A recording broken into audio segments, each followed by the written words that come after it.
Hello everyone, good afternoon. Yay, welcome to At America, the U.S. Embassy's American Center. Today I would like to welcome our friends from Sekolah Pelita Harapan and also SMA Penabur Gading Serpong. Can I hear some noise from you guys? Yay, okay. First of all, let me introduce myself. My name is Ara and I'll be the MC for today's event. And for those of you new here and for those of you who don't already know, At America is the U.S. Embassy's American Center and our mission here is to provide a space for Indonesians like you guys to learn more about the United States through our events, programs, and also our facilities. And our event for today is SETARA English Debate with the topic of gender equality in today's world. And before we start our event, let's hear an opening remark from the Vice President of SETARA 2023. Please welcome Jehuda Alessandro Aer.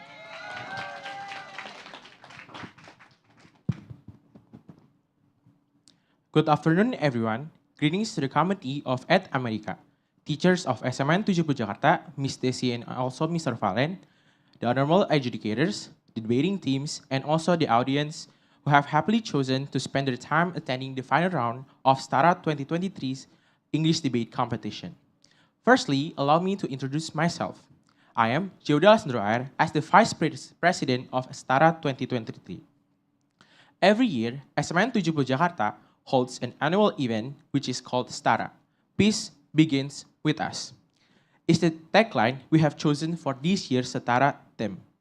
This line is referring to the Sustainable Development Goals number 16 and 17, which are peace, justice, and strong institutions, and partnership for the goals.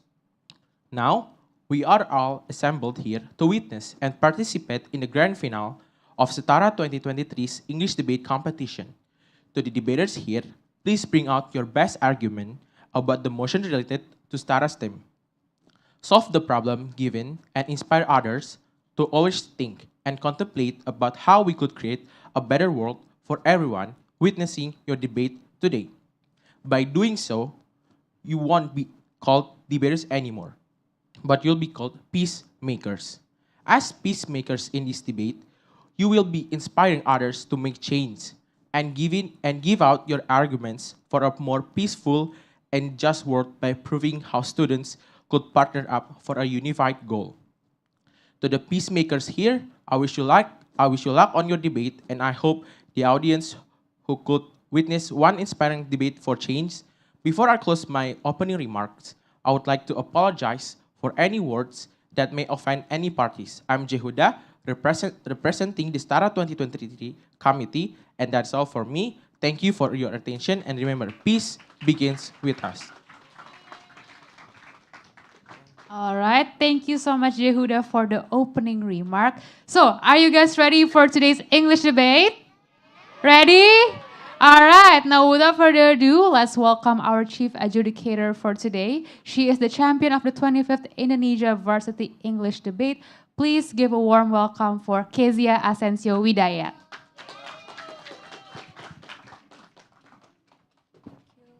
You would just kindly show the slides. Thank you. All right, thank you. First, thank you everyone for coming. We have our grand finalists who went through all the preliminary and all the other elimination rounds today, and therefore we're just gonna proceed with introducing the teams. First, we have the team Legally Eagles with Marvin Jesse and the first speaker, Nadia Tit. You can come forward as I announce your names, by the way. Nadia Chitatja as the second and reply speaker, and Edward as the third speaker. Next, we have the team from SMA Penabur Gading Serpong, Juno, if you may come forward, with Kimberly in the first speaker, Kelly in the second as reply speaker, and Stephanie as the third speaker. Hey, can the teams please come forward?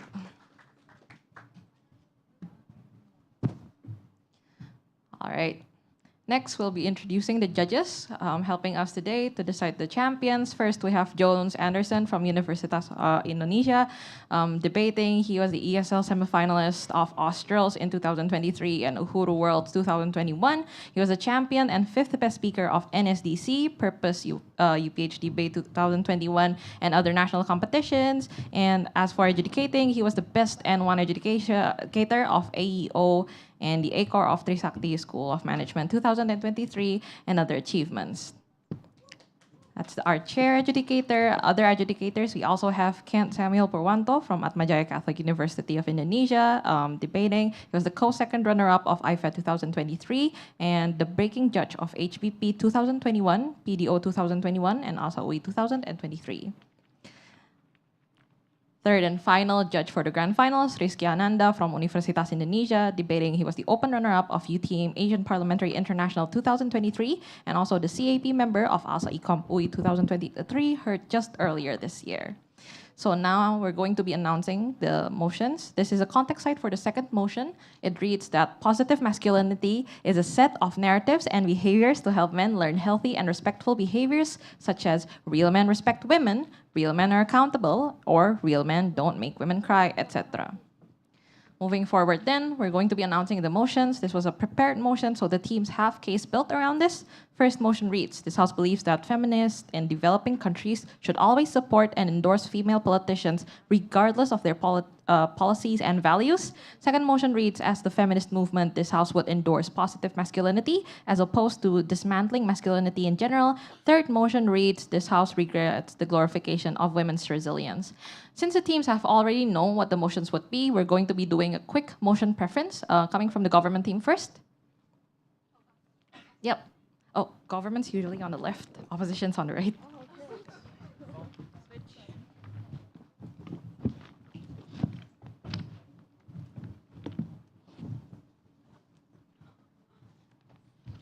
All right, government team, motion preference.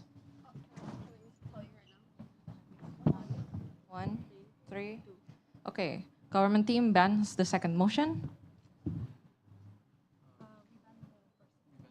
So we're gonna proceed with the third motion that reads, this House regrets the glorification of women's resilience. The debaters have 30 minutes to case build. Good luck, everyone.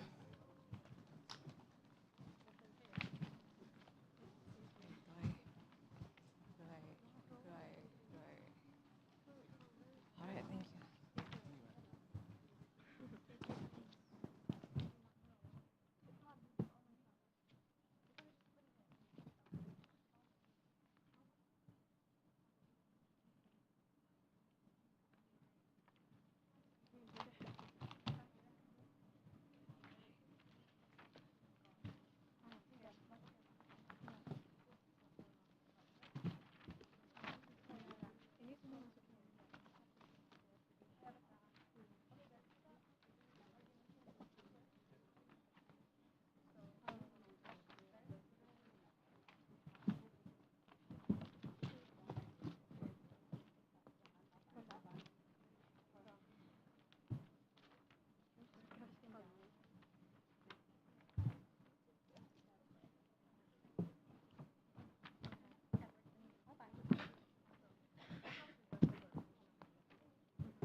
Yeah. All right. It seems that case building time is over. So we are going to start the debate soon. But before we start our debate, just a couple of housekeeping rules. First of all, I think everybody already know what POI is. You know, in the first minute and then before the 6 minute. But just remember to POI gently. So that is to say, don't badger POIs to your opponent. If your opponent didn't take your POIs, you are allowed to sit down or even just stand up, but just make no sounds to not really disturb your opponent's speaker. Secondly, regarding the equity, since this event is being live streamed as well, so make sure to be respectful towards your other opponent as well. Make a speech that is quite respectful towards the minority, for example, and just make a speech that is generally that you're proud of and a very good speech in general. But no pressure though. Alrighty. So before to start our debate, let's welcome the Prime Minister towards the speaker. Here.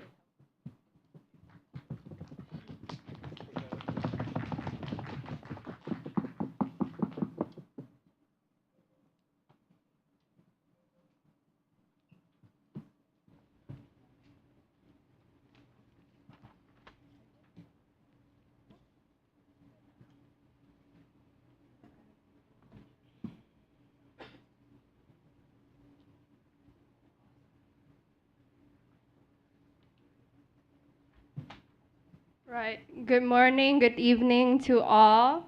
I will start my speech in three. Okay. In 3, 2, 1. The idea of activism and fight against something can only happen when there's a collective belief that a certain group are oppressed. And emphasizing on women's resilience and the glorification of it only creates a wrong sense of focus. Ladies and gentlemen, panels, and fellow debaters, there are 2 points of setup in this motion. Firstly, glorification on women's resilience means that you are focusing on the result rather than the barriers that exist in the very first place. And this is bad because of 2 reasons. A, in advancing of women's progressions, barriers and imbalance must be acknowledged because it is what sets women behind in the very first place. For example, when the other side of the house glorifies women's resilience, for example, in the case of New Zealand's female Prime Minister, society will focus on how she is the Prime Minister of New Zealand without questioning why is there only 1% of women who can thrive in politics and why there's only 1 of her and not 10 in politics. And most of the cases, glorification never put any emphasis on how much and how hard these women in general have to break their backs to do campaigns, etc. And this means that barriers in women still exist and are very real for women, especially for women in this case. And our side believes that when you put emphasis on the barriers and when you put barriers on the barriers that exist, it will solve the underlying issue for women, and the glass ceiling for women can be broken under our side. But also, next point, well, because they glorify women's success, it makes it seem that as if women are not oppressed anymore, and it makes it seem that women are no longer oppressed anymore because of a few cases that they thrive. They only address the surface level without actually solving the main issue and the main barriers of why women cannot thrive or why women are hard to thrive in these cases. We can acknowledge women's resilience, but we should not over glorify it as it doesn't solve any of the root issues that is happening. And also, public sympathy can only happen when we focus on the barriers. We must realize that we don't undermine women's resilience. We do acknowledge, of course, but we deeply regret the over-glorification of it because it makes it seem that injustices that they face are worth the result, and the injustices that they face are justified. Now, moving on to my argument, firstly, on how overglorification doesn't dismantle the gender norms, but instead it reinforces gender stereotypes. When resilience becomes the primary focus, it can flip the progress that we have already been on. by focusing on women's resilience, society will think, oh, she's already strong, she's already stoic, she's already self-sacrificing, and therefore it increases the traditional belief that women needs to do everything by herself, and it creates regression towards the feminist movement in itself. But also, secondly, it also creates a more unrealistic expectation because now women are expected to do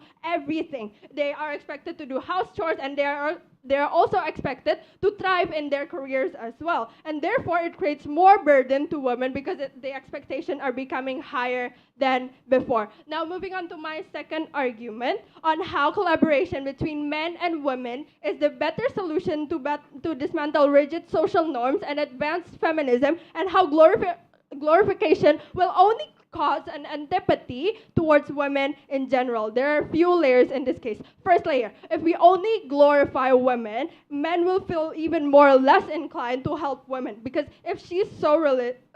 because men will think that if she's so resilient, why should I do anything? And when all the praise goes to women, it creates a competition among men and women, which is this will create an unhealthy competition because it is not an equal playing field anymore. And the context that we live in right now is that we live in a male-dominated world.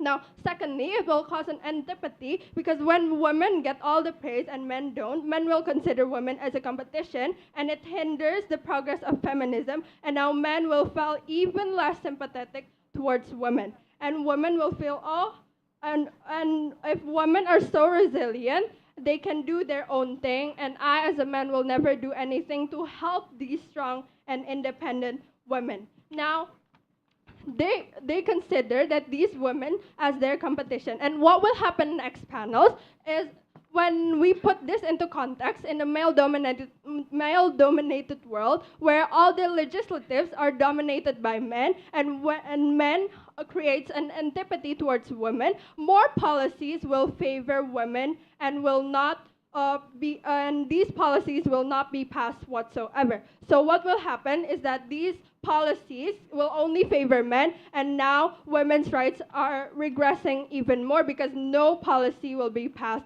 And that is why collaboration between men and women is the only way to solve this, and it is the best way to solve this issue. And because when men and women are both acknowledging the underlying issues that happen, collaboration happens, and when men becomes more sympathetic towards women, then all of these policies can be passed, and it will further progress these feminist movements and these policies that actually progress women. Now, again, when we glorify things, it is an hyperbole which creates unrealistic expectation, and the glorification focuses on how these 1% of people's success, but it will not focuses on the question on only why is it only 1% that are successful, and they emphasizes on how women's barriers still exist. It belittles the gender norms because it makes people think that, oh, women are already successful, so why should I help them in the very first place? And glorification will only create focus on the result and rather than the process in itself, and which is why we are proud to propose in this motion. Thank you. All right, I thank the Prime Minister for that fine speech. Next, I would like to welcome the Leader of Opposition to open the case of op. Here.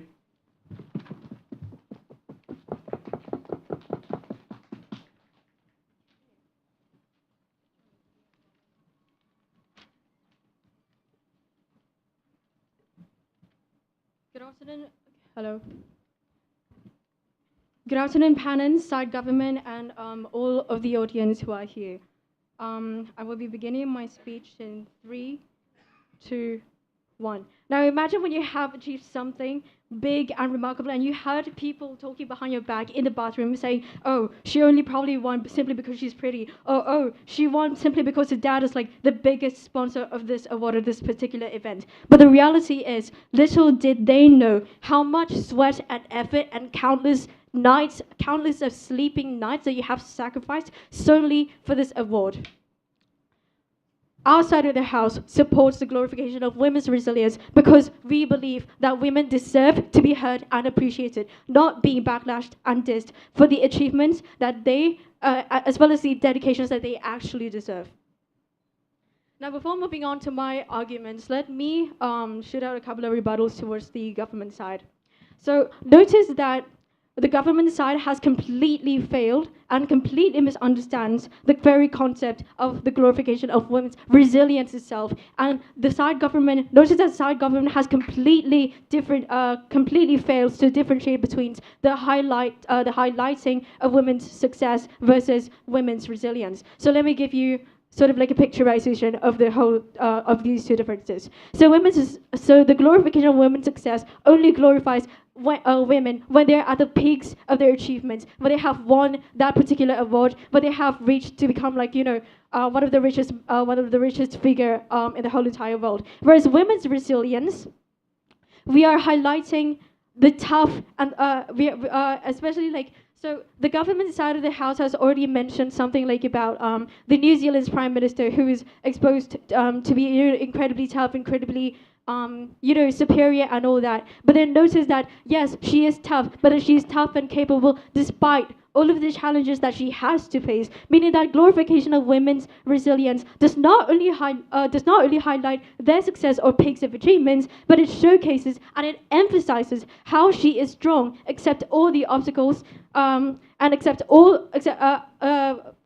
despite all the obstacles as well as all the turbulences that they have to endure as they are climbing up to the ladders towards success. And this will be elaborated further on later on in my arguments. And also like about the side government's argument about the fact that this glorification of women's resilience is going to create more burden, this will directly clash on the arguments that we're going to be bringing out. Now, moving on to my first argument, which is about why is the glorification of resilience uniquely good and provides benefits for women? Now, two reasons. Reason number one is because it motivates women, and number two, because it creates validation for women who have gone through such hardship. Point number one, resilience gives motivation towards women, showing examples of others who are able to do the same.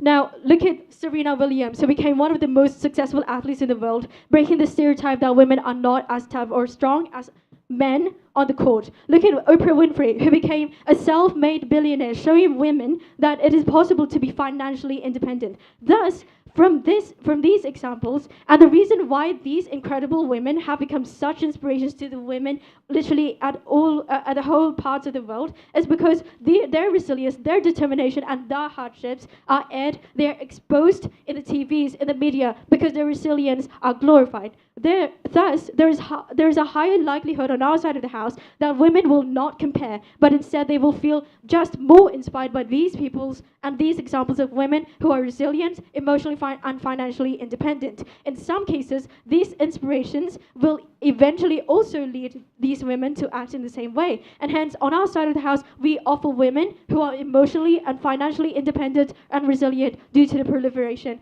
of more positive role models. Now, moving on to my second point, which is about the glorification of women's resilience, creating validation and closure for women who have gone through hardship. Now, we understand that the side government will worry that this would place burdens on individuals, and that it is likely for women that women would have to work as harder as they have to overcome hard challenges with less help from men. Now, they're going to probably say that it places expectations and burdens, as previously mentioned, but this is not true, because our framing is this. Within the context of a narrative about women's resilience, the obstacles, adversity, and challenges will still be highlighted. In fact, it is an indispensable part of the narratives, since it is an inciting event that showcases and highlights how women are resilient. Now, resilience, for it to make the narrative compelling, they must give highlight to the challenges. For women to be truly great, they have to highlight all of the hardships and not just whitewash it, because they must first acknowledge that sexism she has to face before we can applaud her achievement. Now, looking at the example of Malala Yousafzai, who won a Nobel Prize, she was resilient in empowering women education despite facing violence and threats. And how are we supposed to be making the story of Malala compelling and intriguing enough in order to make people actually feel inspired by showcasing all of such traumatic experiences that she has to face as she climbs out the ladder of success? Now, women's resilience implies that supporting women can be a collective act.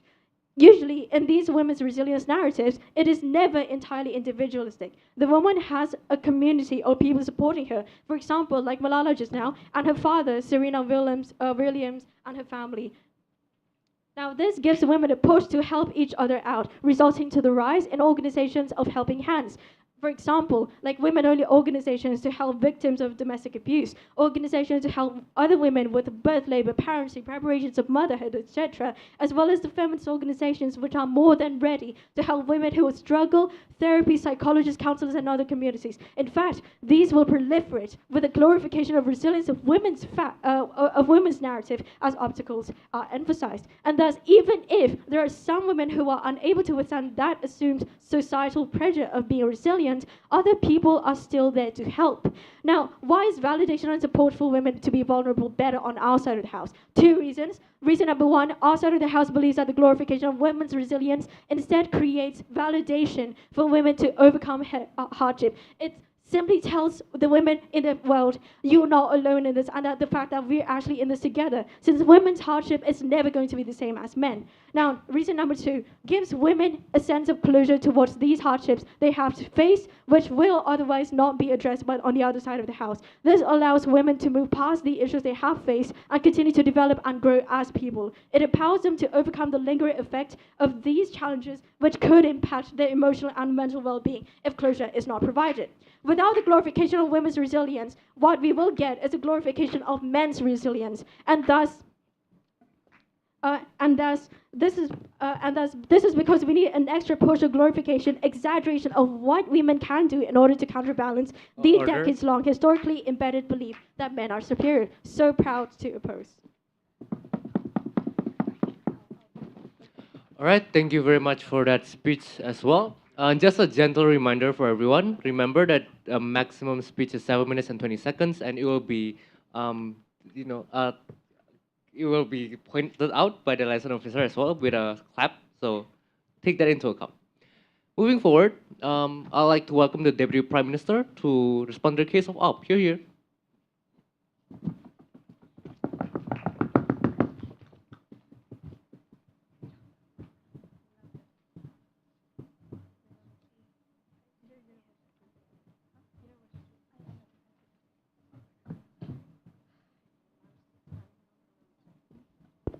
Sorry, quick question. Can I have my personal timer? Yes, okay, thank you very much. Okay. Sorry.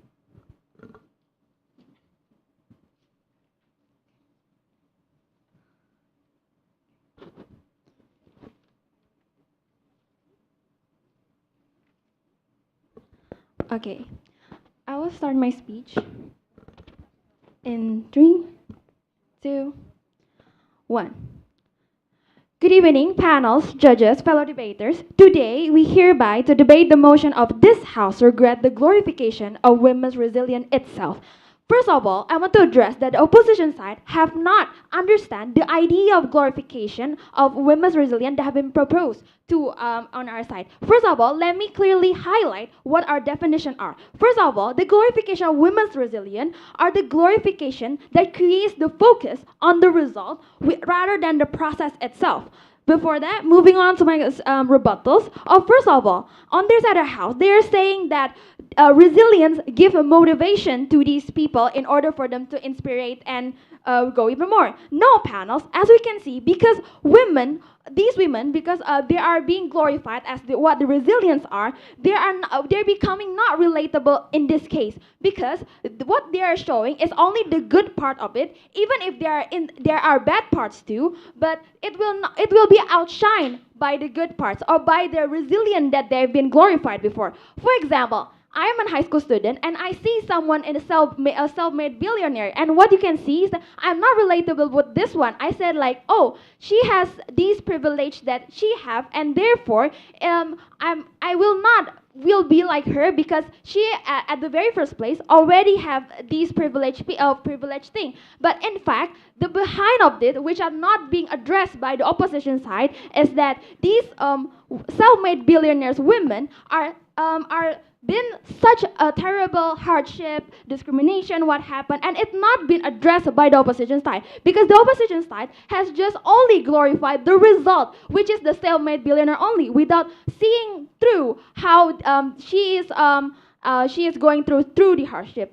So even if it gives a motivation for these students, it will not be effective. Why, panels? Because at the end of the day, this motivation will not be as relatable as our side. Because on our side, we will show these how self-made billionaires are going through such hardship in order for them to be a self-made billionaire. Yes, we acknowledge the resilience, but our highlight is how these women are being going through these such hardship, and therefore on our side, we creating a more real life example, and these people are more relatable to. And second of all, moving on to my second rebuttals on how there's other house saying that it validates to overcome the hardship, and also they will still highlight the hardship that what we are talking about here. No, panels, it will not happen on their side of the house. Why? Because as what I said earlier, let me redefine further that glorification will essentially outshine the hardship they've been through. Glorification normalize the hardship that women currently have, and therefore men will be disengaged, and therefore these men will see that, oh, this woman already successful as what she's doing right now, and therefore men at the very first place, when men are being collaborative to women on their side of the house, there will be competition between them, as what my first speaker already said, and therefore this glorification normalize the hardship that women currently have. And moving on to my third rebuttals on how women have people and support each other, as what the opposition said. What the opposition said that women still have these people that support each other, and also have this community that already happen in the society. But panels, let us see in the reality life, the idea of activism and fight against something that we are doing right now can only happen when there's a collective belief that a certain group are being oppressed or being discriminated. But on their side of the house, they are glorifying this women's resilience. Women will not be viewed as someone who are need to be protected, but these women will showed as something that already been successful, and therefore these on their side of the house, women will be viewed as someone will be viewed as something that is not oppressed. And emphasizing on women's resilience and glorification will create a wrong sense of focus in this case. And therefore, we regret the glorification of women's resilience. Moving on to my extension on how the over glorification of women actually demonize the women itself. So first of all, let me give a slight context of what my first speaker already said. My first speaker, I've already told you how the feminist movement and the feminist female movement in general will be regressive because of their because first of all, men will think that women already been successful, they don't need to be helped, and secondly, the competition between itself will hinder the progress that female movement already fight for decades. And moving on my extension, I will discuss how women that are not resilient will be more pressured to fit the norms. So first of all, my first speaker already told you about how the glorification of women's resilience will create a more unrealistic expectation because the glorification of what the motion is about. So first of all, glorification of women's resilience will create a norm that all women are resilient itself. Because first of all, women are already resilient itself, the glorification makes that. And secondly, because that glorification, women are being expected to do more things. They are expected to doing house chores. They are expected to doing thrive in their careers, or they are being expected to thrive in politics as well. So let us see in the new perspective on how these women, they are not considered resilient in self, which are not being defined by the opposition team on how resilient these women are. they are setting a new unrealistic standard that makes women push to do as what expectation as what the opposition have already said. So let us see the worst case that have been done from the opposition side. So when there are certain women that are choose to, for example, to be in household or housewife itself, it contradicts with the standard that have been made in the society as a result of the glorification of the norm itself. And therefore, these unresilient women will be oppressed by the society because these women simply cannot meet the expectation of what the society have right now. And therefore, it creates a more regressive impact because not only these women are being more expected to do something, but these unresilient women that have been defined by these opposition team will becoming more oppressed. And therefore, in conclusion, their side of the house will not create any progress or any female movement that have been progressive to the society. And all my rebuttals have rebutted all their arguments, and therefore our arguments still stand strongly. Thank you very much.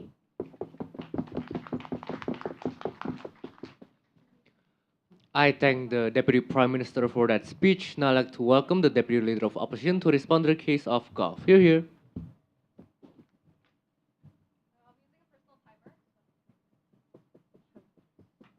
Hello.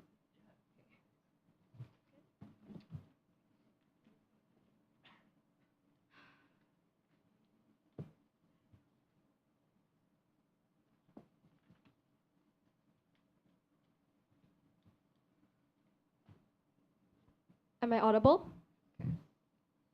I will begin my speech in 3, 2, 1. Panel, there seems to be a bit deadlock on the issue and the definition of resilience of women, right? And the glorification of a resilience of women. So I'm here to define what it means exactly on our side and prove why our definition is more likely on our side of the house.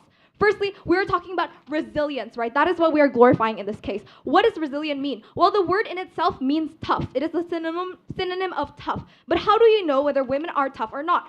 Because of the obstacles they've overcome. Obstacles, barriers, and challenges are part of the challenge because without them, how do we know whether women are tough and how do we know whether their success is actually successful, right? The whole entire reason of a women's resilience narrative is to showcase that they've overcome the issue and the society that they're born in which there's a gender wage gap, and there's discrimination, there's sexism, and there's harassment in the workforce. All of those things women have overcome to get into the positions of power and success that they are in. And that is why, to effectively highlight the result, it is key to also highlight the process. They're indispensable and they are together. Let me provide a picturization of this, okay? Recently, there was a documentary released. It was called She Said, and it was a documentary highlighting the sexual abuse countless of women face at the hands of Harvey Weinstein, who is a very successful director who had abused and discriminated and sexually abused women for a long time. However, none of these women were brave enough to speak up because of the challenges that faced them, because a powerful man was the one who had sexually abused them, and so they couldn't speak up against this type of person because this type of person has more credence in the film industry.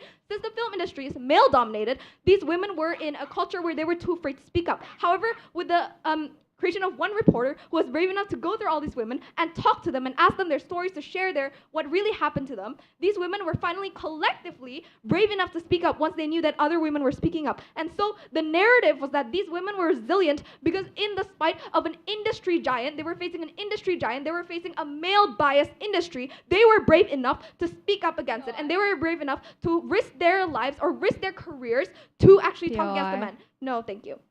So that is what resilience means on our side, and that is more likely. Why is it relatable? We acknowledge that the success that these women experience may not be relatable, but you know what is relatable? The obstacles that women face. And we believe that even though we see a self-made billionaire and we see that, oh yeah, this self-made billionaire may not be relatable, we believe that if you just look at the struggles that the billionaire had to go through, the countless rejections by investors, maybe accusations of how she perhaps maybe she used her beauty to actually influence the investors, things like that, that the woman was able to become successful despite all of these accusations and struggles, we believe that that part is relatable. And if that can provide a sense of closure and validation, as my first speaker has stated, then we believe it is worth it to already glorify and highlight these narratives. As my first speaker has stated, and as the side government has failed to engage with, we have talked about how the glorification of women's resilience can give validation and support for women to be vulnerable on our side. Now, I would like to extend this argument and let's talk about their counterfactual, which they have not provided a detailed picturization of. No, thank you. So, without the glorification of women's resilience, what will we get? Well, what they've proposed is a collaboration between men and women, but they have provided no realistic mechanism as to how they would achieve this on their side. It seems like abstract rhetoric. It seems like a utopic characterization, but they have no specific likelihood analysis as to how this would happen on their side. We believe that the more realistic portrayal is this. Patriarchy exists on both sides. If you have no glorification of women's resilience, then you will get glorification of men's resilience, since that is already pre-existing. So we need to acknowledge that women's resilience is more applaudable because of the societal factors that are balanced out against them. So we would like to propagate the concept of equity versus equality, because equity is acknowledging that these women need more help because these women are already at a disadvantageous position in society. And so this glorification is necessary to put them on the same level with a male. So that's what we're seeking. But even if there's no glorification of men's resilience on their side, what exists? There is no criticisms of the underlying mechanisms of the country. The status quo is already that there's a patriarchy existing. But if there's no glorification of the women's resilience narrative, and there's no glorification of that narrative, then the struggles women go through, as we have said on our side, are not highlighted and signified. The current status quo is that the media or the narrative is usually controlled by the men. And if we're just not trying to push further for it because women are already at a disadvantageous situation, women will not speak up because they need to see that in media there are these figures, there are these role models who exist and who can achieve that position. They need to know that it is possible to reach that level. If they do not know that, then these women who are not like initiators, they will not speak up. And what is government trying to propagate anyway? They talk about only acknowledging the resilience of women without glorifying it. But what does that look like on their side? Are they going to instead highlight a sad, depressing narrative of the struggles that women go through every day without showing the outcome and without showing women that they can actually overcome these struggles? What are they providing on their side? They don't seem to have a realistic characterization of what they're actually going to offer, and their mechanism is not realistic and has no likelihood analysis. While on our side, we've provided more incentive for political structures to let women in, we highlight oppression and sexism, and we inspire other women to be resilient and get through problems. Let me do a short analysis of change. So when there's a narrative, these narratives that are glorified of women's resilience that are glorified, women start speaking up about their struggles, right? This causes a sense of relatability, and other women will slowly start to speak up. That is a collective effort, and that is a community effort, and it is not an individualistic effort. And the successes may not be common, as I've said, but obstacles usually are. And with these people all speaking up, like for example in the She Said movement or the Me Too movement, as we have seen, change starts to be made. No, thank you.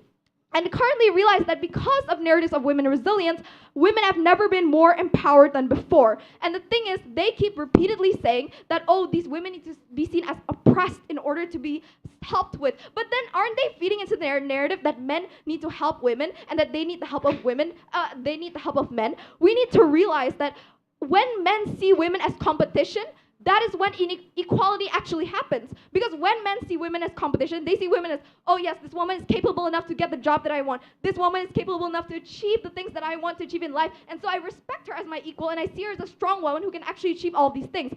But if the belief that they're trying to propagate on their side is underestimation or sympathy, then it is not real equality, and therefore goes against their entire stance of feminism. Thank you.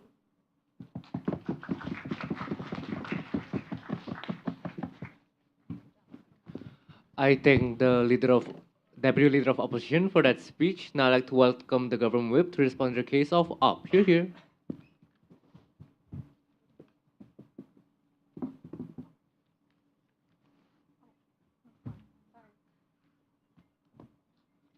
I will set my own timer.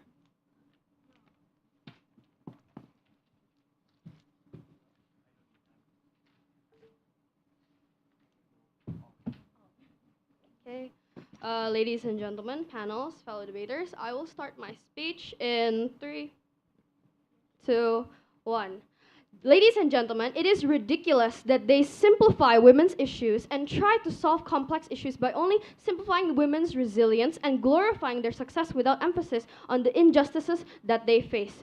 As our side of the house has already said, our goal ultimately for both sides is to dismantle rigid gender norms and give both men and women equal rights. However, on their side of the house, it will never happen due to the lack of collaboration among men and women, simply glorifying women's resilience or success with no underlying emphasis on the root issues that women face and the injustices that women go through. They never actually give a solution to solve the real issues and only focus on the surface level solutions. Moving on to my points of clashes, which is first of all how glorification becomes a norm and how this is problematic, because the idea of women's resilience simply undermines the glass ceiling's existence. The glass ceiling being the invisible barrier in which women cannot make breakthroughs because of the lack of collaboration with men, and instead they only have competition with men. And we've already said before in our first and second speaker how this competition is unhealthy because the playing field is unequal, and how women will be discriminate the women who aren't successful. If the goal is to advance the feminist movement, your side only glorifies the norm that women should face through struggles and encourages women to be endlessly resilient, and they get this peer pressure to always have to go through and endure through all these struggles, and that the justification of this, that you justify that this struggle is worth it in the end because of the success that they end up getting in the end. My second point of clash is on acknowledgement. We don't undermine women's resilience. We do acknowledge that women often face lots of hardships, but we deeply regret the over-glorification of making it seem as if the injustices that they face are worth the result. My third point of clash is about validation. You say that the validation will make it so that women have more relatability to these types of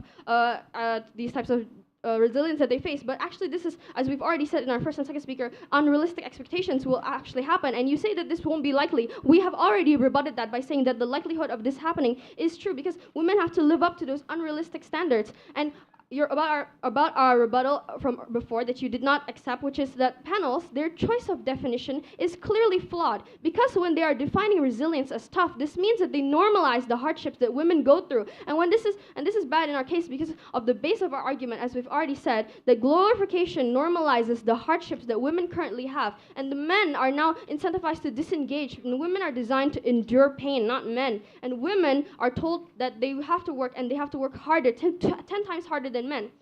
On your side of the house, you justify women's endurance to gain success instead of actually solving the root issues that are caused by gender norms. And you say that it'll be that political campaigns will be harder to get into because the women will be more incentivized to go into it. But we have already said on our first speaker and our second speaker that without the collaboration among men and women, this will never happen. We are focusing, our side of the house focuses on the bigger picture instead of glorifying the single resilience of these one in a million anomalies, like you said before, like Malala Yousafzai. We acknowledge that there's injustice, and I'd like to provide a better picturization about this using an analogy. On your side of the status quo dictates that women are driving on a bumpy road while men are driving on a smooth road. Your side of the house aims to give both men and women a better car, while our side of the house aims to fix the foundation and fix the road for women. And as we've already said, how you simplify and you only generalize the complexities that women face. Women go through lots of different types of struggles, different types of glorification, and you only glorify the idea that women are resilient, and you discriminate against women who choose to be a housewife. They're demonizing this, and this is a boomerang effect on the feminist movement itself that regresses the feminist movement. So on your side of the house, the goal of destroying and dismantling these rigid gender norms will never be solved, and that is why, as we've already said, it is ridiculous that you would even simplify women's issues and try to solve these complex issues by only simplifying the women's resilience and glorifying their success. As we've already said, our mechanism, which clearly this house believes that this house regrets motion, and we define our mechanism as that we will want collaboration amongst men and women so we can make breakthroughs against this invisible barrier, as in the glass ceiling that we've already described beforehand.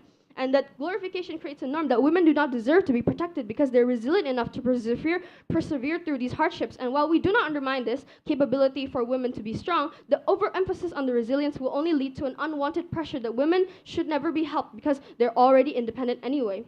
And as we've already said in our points of clashes on how we do not agree about the definitions of glorification, as we've already defined in our characterization on our first speaker, that glorification only normalizes the hardships that women currently have. And it creates unrealistic expectations. When society places too much emphasis on women's resilience, it creates unrealistic expectations. And this can also affect the women themselves, which can lead to burnout and mental health issues. For them, they're always expected to endure and overcome all this resilience without actually getting any support from men or any support from other women, because they're inspired to just face through all this alone and endure through all this pain and suffering alone. The glorification inadvertently perpetuates gender inequalities by suggesting that men and women should simply just tolerate adversity rather than addressing the root causes, which we have already said we will clearly fix and solve in our mechanism, which is the collaboration amongst men and women, which will perpetuate a better standard for both, and it's a win-win solution. And how the root causes of discrimination and bias on your side of the house will never be solved. You guys do not solve the systematic issues, the root problems that are perpetuated, that the norm that women should always face through these hardships alone without being helped, because they're independent women. As we've already characterized, competition will be unhealthy on your side of the house, because when these men consider these women as a competition because, oh, they're all so resilient, they're so independent, we don't need to help them, and we never need to cater to we never need to cater to their hardships, because they're always enduring so much and they can face through all this alone on their own. They don't need any help from the men. Then this competition will be unhealthy, because the playing field has never been equal in the first place, and you guys are making it even worse. When it used to be 1-to-1, they're now making it 1-to-2, where as in women are having more benefits, but it doesn't help the side that where the collaboration should in fact be helpful on undermining the vulnerability that women, like anyone else, have moments of vulnerability, and they should not constantly feel pressure to display this resilience, and the overemphasis makes it only more difficult for women to express their emotions, seek help when needed. The over-glorification of resilience undermines their vulnerability, which is why I'm proud to say that we are proposing in this motion. Thank you very much. All right, thank you very much for that fine speech. And to respond to the case of prop, I'd like to welcome the opposition whip. Here.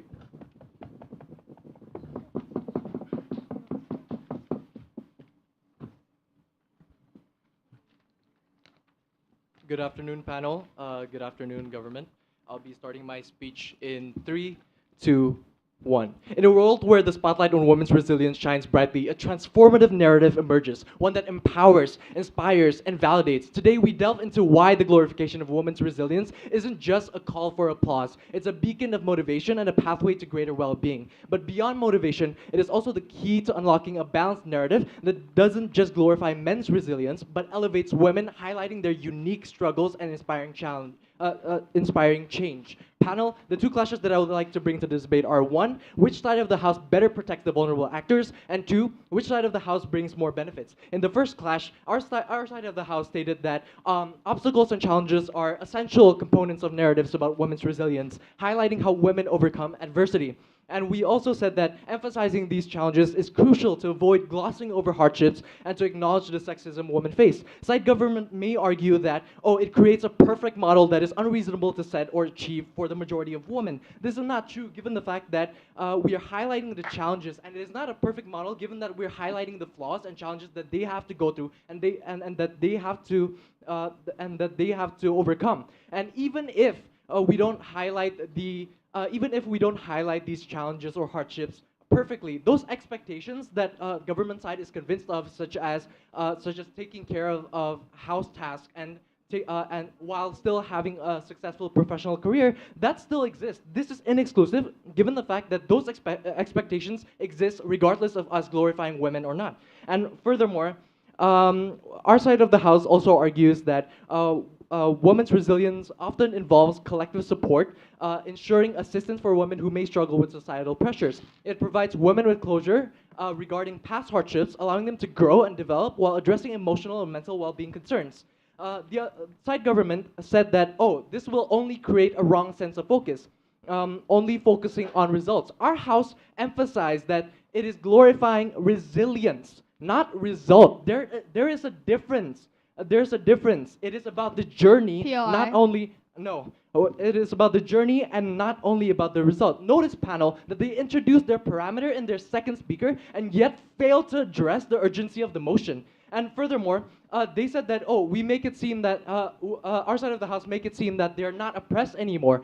This is not true, given the fact that, as my previous speakers already explained, that we are gonna highlight these hardships. We're gonna highlight all these challenges. So an example of this is actresses who speak out on their sexual abuse experiences. Okay, we may glorify no. We may glorify their achievements, such as winning an Oscar or winning a Golden Globe, but we also give them the platform to speak out about their hardships and their sexual abuse experiences. And through this, then our society and people would know of these challenges that they face, and people would know that they would have to go through all these hardships to reach where they are. So, panel, our house thinks side government is confused with what they are arguing for. And furthermore, we only bring, side government also said that we only bring the positive sides. Not true at all, given the fact that we already said that we want to emphasize on the fact that these women go through hardships, and those are not perfect at all. Those are not only the good sides. In fact, those are the bad sides. And furthermore, side government also stated, and I quote, "We want to show hardships." Thank you for agreeing with us. Thank you for agreeing with us. For resilience is going through hardships, persevering through hardships. So thank you for agreeing with us. And why do we win this clash? We win this clash because we better protect the vulnerable actors, while side opposition fails to even correctly frame their arguments. And furthermore, in the second clash, side government also stated that, they're focused on creating empathy. How? And they also said that, we're focused on collaboration between men and women. How? They failed to explain how this applies on their side. Furthermore, in terms of collaboration between men, don't you think that women who reach these achievements would have the medium, would have the status to then collaborate with men who are successful? Glorifying these achievements give women the status to collaborate with men. Thus, it is inexclusive as well, and we provide that benefit. And furthermore, side government also said that instead of benefiting women, it will demonize women. How? Again, they failed to explain the harm of this. And they also stated, and I quote, "We are simplifying hardships." Again, this has been rebutted by all of my teammates and by myself. In the second clash, our side of the house stated that, glorifying women's resilience serves as motivation and validation for women who have faced hardships. And without such glorification, women may feel like failures and continue comparing themselves to others. And highlighting women's resilience reminds them of their ability to persevere through challenges regardless of their outcome. And both sides acknowledge the existence of patriarchy. Without glorifying women's resilience, there's a risk of glorifying men's resilience, which already prevails given our status quo. So again, why do we win this clash? We win this clash because the status quo shows that women need the extra support, and that and why do we win this clash? Because we provide more benefit, as it will inspire other women. And even if someone like, let's say, Oprah Winfrey, which is mentioned by my teammate, is a rare case, a top 1%. Would you rather a society that tells women they're not going to be appreciated of what they have achieved? Or would you rather a society that said that, should you achieve these achievements, we will appreciate you and you will be glorified? Our side spread the more positive message as compared to side government. And weighing the debate, side government fails to address the urgency and mischaracterizes the motion, while our side protects the vulnerable actors and prevents the benefits for women, thus presenting the urgency of this debate. Thank you.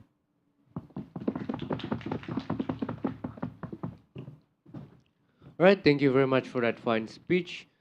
To close the entire opposition bench, I'd like to welcome the opposition reply. Here.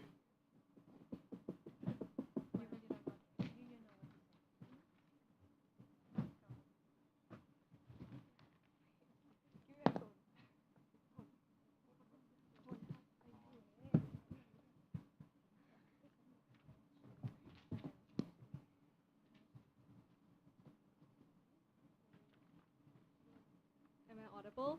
Hello? Am I audible?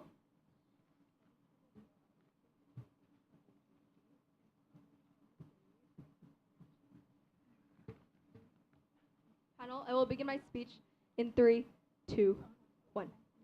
Side government seems to misunderstand repeatedly at times what they are arguing for in specifically. For example, their first speaker in her criticism of our case said that our case normalizes successes, but their third speaker in her speech says that our case normalizes hardships on the case of women. So which one is it, and what are they criticizing? Another thing that side government has tended to do throughout this entire debate is throw around terms without any specific elaboration as to what they mean by the terms. For example, their third speaker mentioned about how they address the root causes. What root causes are they talking about in this case, and how is our case only surface level? They throw out an analogy about how that they're gonna fix the road, fix the bumps in the road while we only give them better cars. What do they mean by that, and what is their elaboration? Now, panel, if you buy into the case of side government, you are buying into their utopic rhetoric and unrealistic characterization of their mechanism. Let me ask you this. If collaboration with men is the solution, then why has it not happened? If collaboration with men is achievable, then why is it that till today there is no such thing happening yet, on a large scale at least?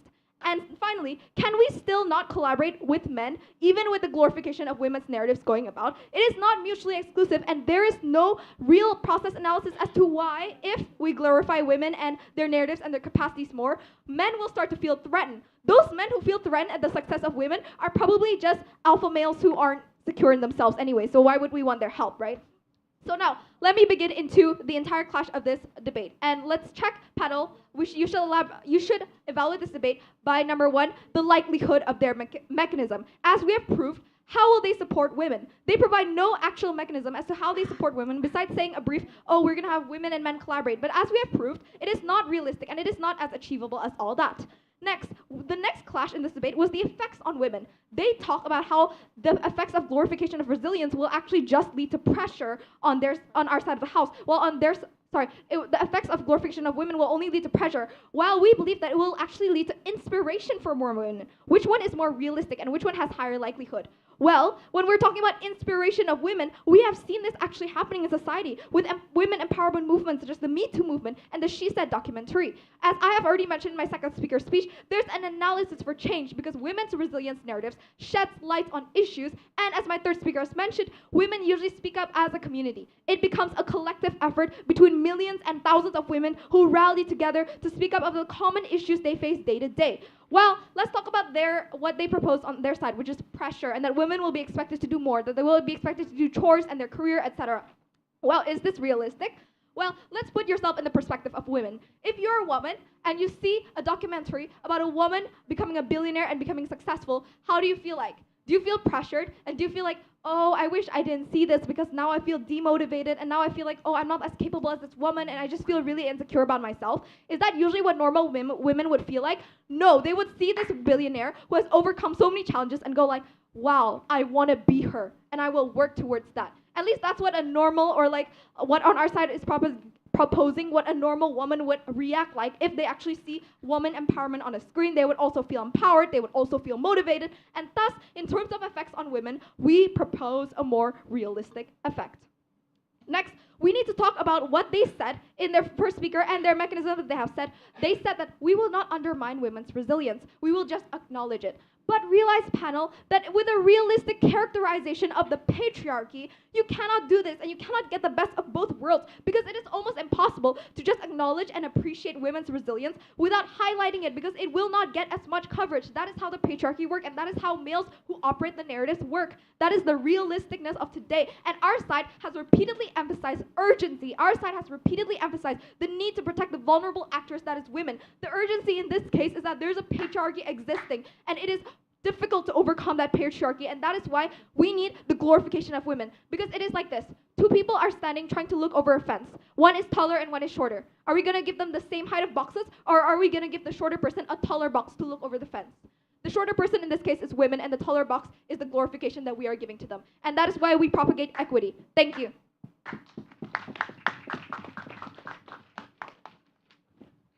All right, thank you very much for that speech. Now, to end the entire debate, I'd like to welcome the proposition reply. Here.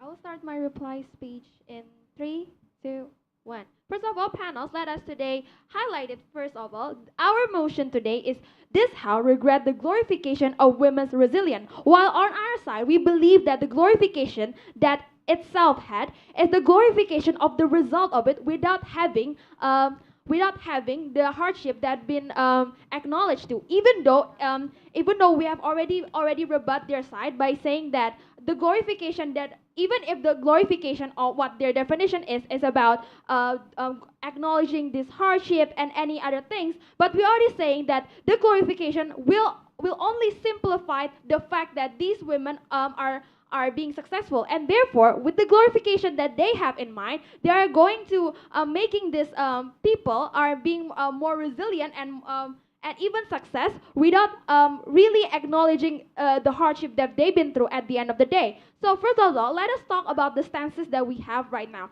On our side, we believe on one stances that we regret the glorification of women's resilience, and what we are focusing on is not just the resilient, we just acknowledging it, but we are also focusing on how these women go through such hardship and why this has only happened to our side. We already rebut this many times towards our speakers, because on our side we are not over glorifying it, and therefore on our side it will be highlighted well in our side. That's why our stances are more stronger and on their side. While on their side, their first speaker talking about their glorifying of the hardship that they want to glorify the hardship, and the second speaker just contradicts the glorifying hardship is bad, because when we are over glorifying the hardship, it creates a bad stigma toward it, and it's already clearly stated by the second speaker. And there's third speaker saying that they are acknowledging the hardship, which is the third speaker are proven to support on our side, which are on our side we are acknowledging the hardship and also focusing on the hardship, not just the result that they've been made. And therefore there are a few points why the proposition team winning in this debate. First of all, I want to highlight further on their definition. Their definition about the glorification that means tough or resilient in their case have only been rebutted by our side by saying that this glorification will outshine this toughness that they've been made, and it normalized women's hardship, and therefore making these men think like, oh, these women can overcome this hardship despite all the disadvantage. And therefore, on our purpose is that to make these women make these women's right to be upheld will not be achieved under this other house. And second of all, our definition about the glorification itself is to acknowledge the hardship and not focusing on the result itself, have not been engaged by the opposition side, and therefore it clearly stated that the opposition side are too flawed to engage with our side. And third of all, I want to highlight how there are two main points in this case. While on the opposition side, they are saying that, oh, it's okay to have a competition because it makes women the same level as men. But we already rebutted by saying that competition will hinder the progress panels. Why? Because competition itself, it will create a man that push the woman towards a lower level in order for them to not being in the same level as men. And it's already been rebutted by our first and second speaker. And fourth of all, the collaboration. It is a very funny panels because the opposition time have clearly different views on collaboration. First of all, the first speaker say that, oh, this collaboration will not be happen whatsoever, and the third speaker have clearly stated that, okay, there will be actually collaboration on their side of the house. But we already said that why collaboration is exclusive on our side, because collaboration will not happen unless collaboration will not happen against of competition, because when their side have competition there are no collaboration. And therefore why collaboration are better, because in this case in a man dominated country where in order for policy to pass they need people to be passed, and therefore on our side collaboration competition better. And thank you very much.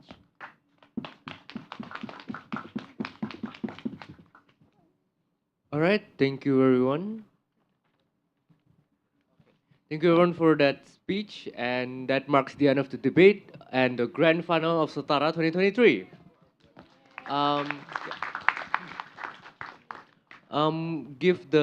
Give me and the other panel some time for the deliberation, and I think we can go towards recess for now. So yeah, thank you everyone.